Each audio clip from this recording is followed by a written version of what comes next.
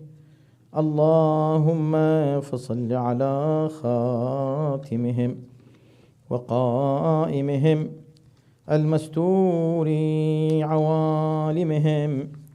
اللهم وأدرك بنا أيامه وظهوره وقيامه واجعلنا من أنصاره واقرن ثارنا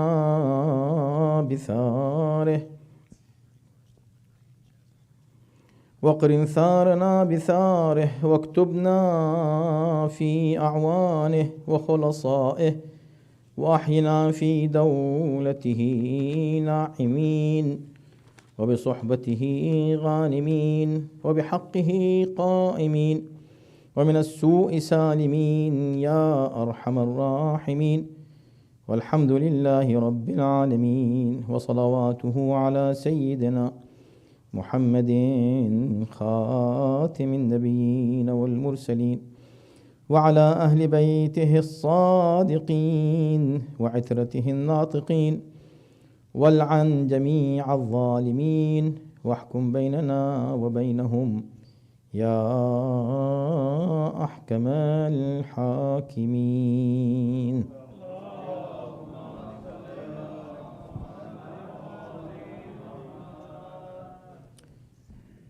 There is another dua that Imam Sadiq alayhi salatu wasalam has taught.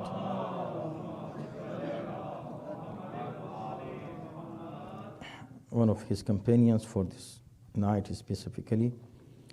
Bismillahir Rahmanir Rahim.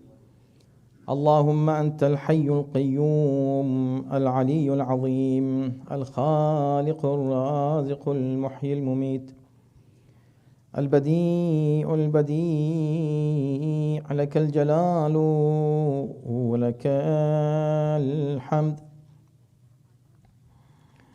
ولك الفضل ولك المن ولك الجود ولك الكرم ولك الأمر ولك المجد ولك الشكر وحدك لا شريك لك يا واحد يا أحد يا صمد يا من لم يلد ولم يولد ولم يكن له كفوا أحد. صل على محمد وآل محمد واغفر لي وارحمني واكفني ما أهمني واقضي ديني ووسع علي في رزقي فإنك في هذه الليلة كل أمر حكيم تفرق ومن تشاء من خلقك ترزق فارزقني وأنت خير الرازقين فإنك قلت وأنت خير القائلين الناطقين. واسأل الله من فضله فمن فضلك أسأل وإياك قصدت وابن نبيك اعتمدت ولك رجوت فارحمني يا أرحم الراحمين.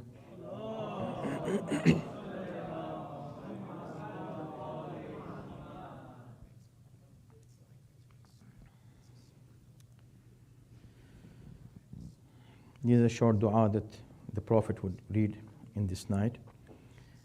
Bismillahir Rahmanir Rahim.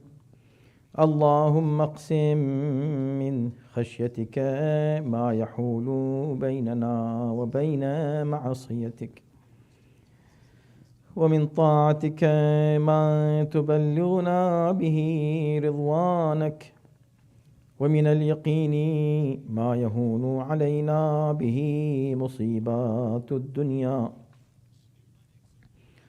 اللهم أمتعنا بأسماعنا وأبصارنا وقوتنا ما أحييتنا واجعله الوارث منا واجعل ثارنا على من ظلمنا وانصرنا على من عادانا ولا تجعل مصيبتنا في ديننا ولا تجعل الدنيا أكبر همنا ولا مبلغ علمنا ولا تسلط علينا من لا يرحمنا برحمتك يا أرحم الراحمين.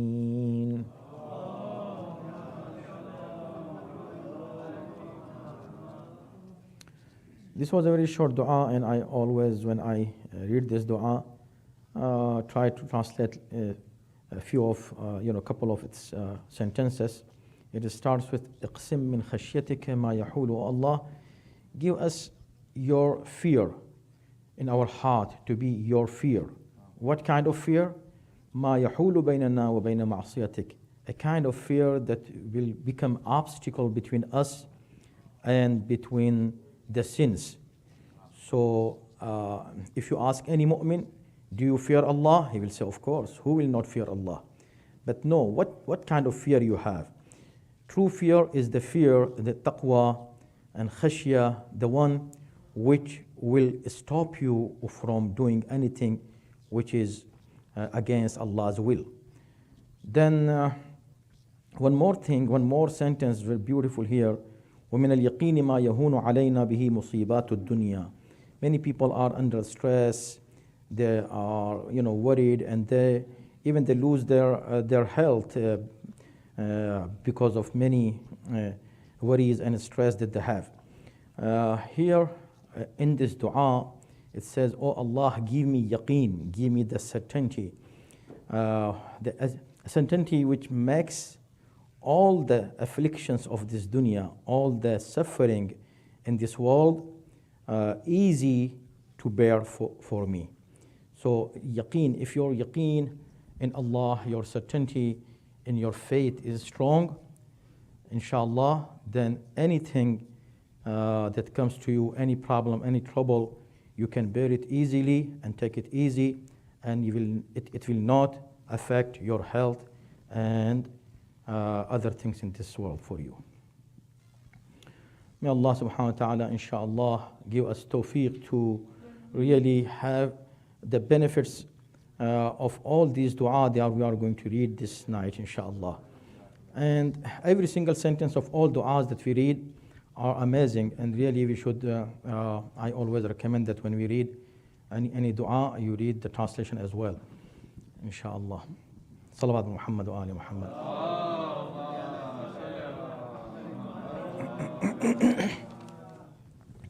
Now we will say 100 times Subhanallahi walhamdulillahi wa la ilaha illallahu wallahu akbar. These tasbihat arba'a, 4 tasbihat.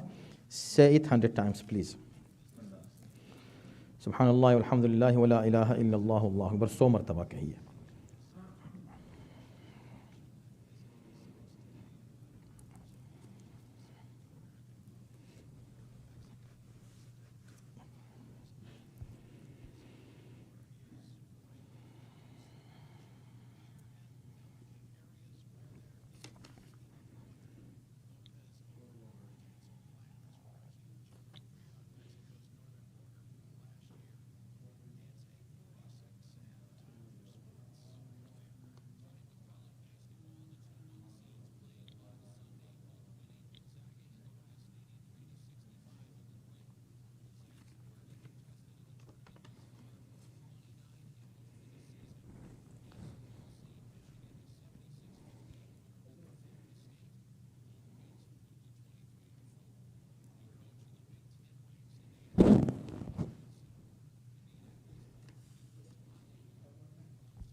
Subhanallah walhamdulillah wa la ilaha illallah wallahu akbar. Subhanallah walhamdulillah wa la ilaha illallah.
Subhanallah walhamdulillah wa la ilaha illallah.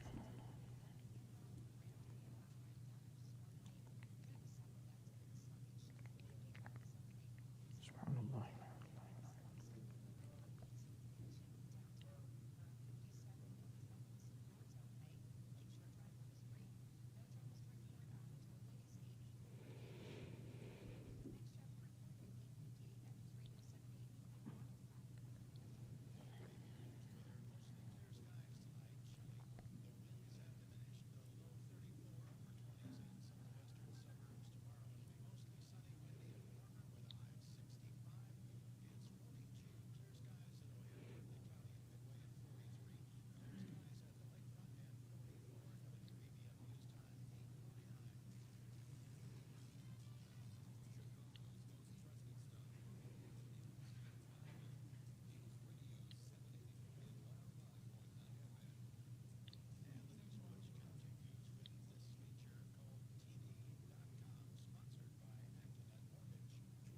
Subhanallah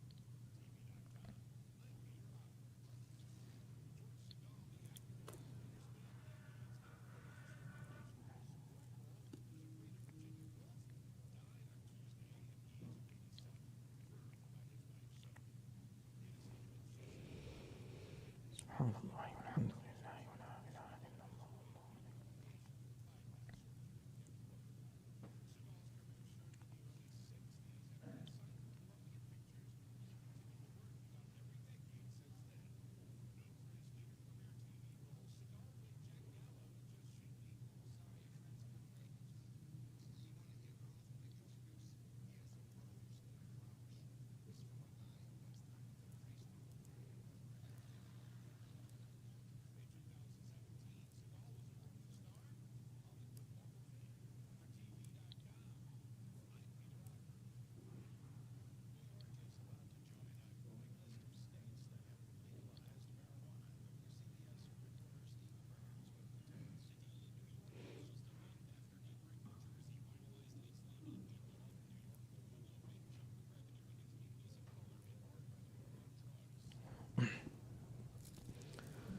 Subhanallah walhamdulillah wa la ilaha illallah wallahu akbar.